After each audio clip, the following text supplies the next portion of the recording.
The federal government is facing several lawsuits over the wrongful death of a 24-year-old Navy Hospital Corpsperson. Devon Rideout was ambushed and shot to death just steps away from her doorstep back in 2018 by a former Marine who was, by law, forbidden from buying weapons. CBS 8's Rocio de la Fe joins us now live with those details. Rocio?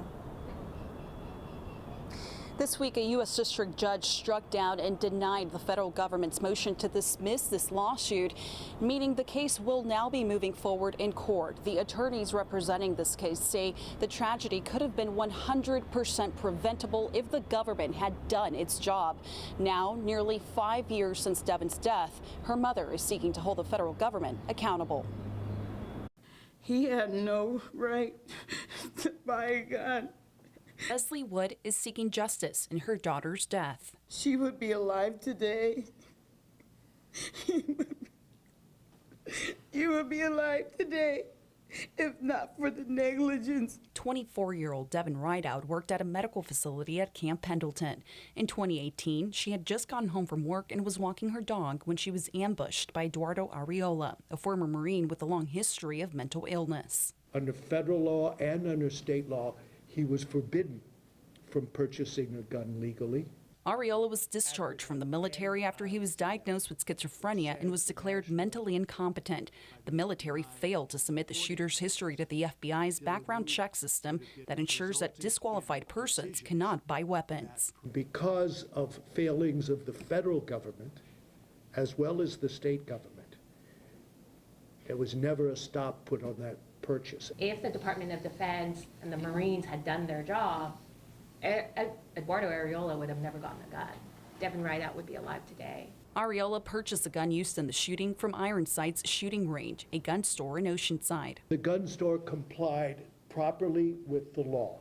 Weeks later, he would use it to shoot Devon a total of 5 times. She died only steps away from her apartment.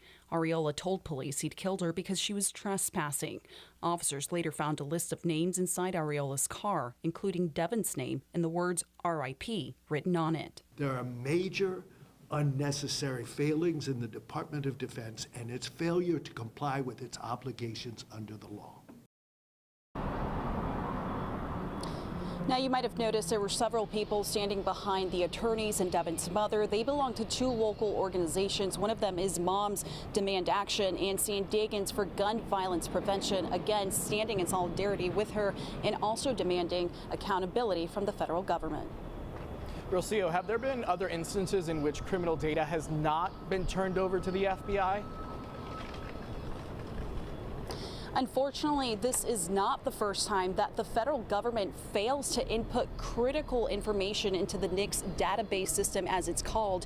You might remember this happened back in 2017, in November 2017, when an Air Force veteran who was convicted of assault on his wife was able to purchase weapons, and he used 2 of those weapons to shoot and kill 26 people and injure more than 24 others. This happened in Sutherland Springs, Texas. It also happened again in Charleston, South Carolina, where white supremacist Dylan Roof was able to, again, under very similar circumstances, buy a weapon and use it to kill 9 people while they gathered in church. So again, all very similar circumstances in which these guns were purchased when they had no right to purchase them, and now we're watching it play out here in California. All right, Rocio de la Fe live for us tonight. Rocio, thank you.